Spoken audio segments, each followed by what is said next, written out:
कापूस खरेदी आणि नोंदणी मुदतवाढ करण्याबाबत तिवसा तालुक्यातील शेतकऱ्यांच्या वतीने सेवारत फाउंडेशन, राष्ट्रसंत तुकडोजी महाराज युवक विचार मंचद्वारा तिवसा तहसीलदारांच्या माध्यमातून जिल्हाधिकाऱ्यांना निवेदन देण्यात आले। तिवसा येथे कापूस खरेदी केंद्र सुरू नसल्याने तालुक्यातील शेतकऱ्यांना याचा फटका बसला आहे।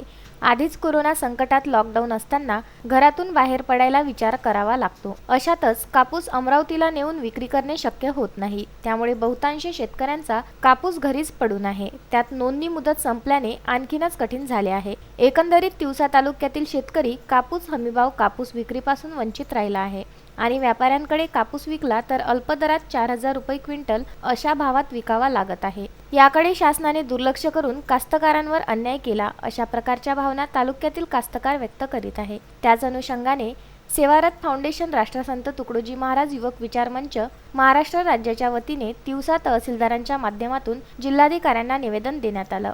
जिल्हाधिकारी साहेब यांना तहसीलदारांच्या मार्फत एक निवेदन दिलं आहे की तिवसा येथे कापूस खरेदी केंद्र सुरू करण्यात यावं।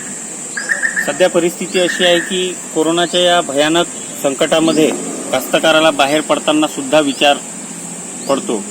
अशा परिस्थितीत काही दिवस नोंदणी तिवसा येथे सुरू करण्यात आली, परंतु नाममात्र एकही असं अजून कोणी नोंदणी तिवसा येथे केली असं कोणी कास्तकार नाही।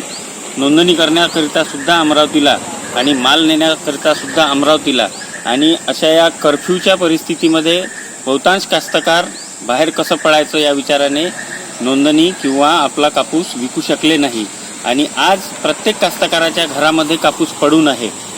मृग नक्षत्र अवघ्या 8 दिवसावर आलेलं आहे। पेरणीची घाई कास्तकाराला लागली आहे।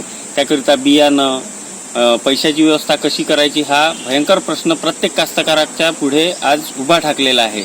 रुपेश राऊत, विदर्भ न्यूज, तिवसा।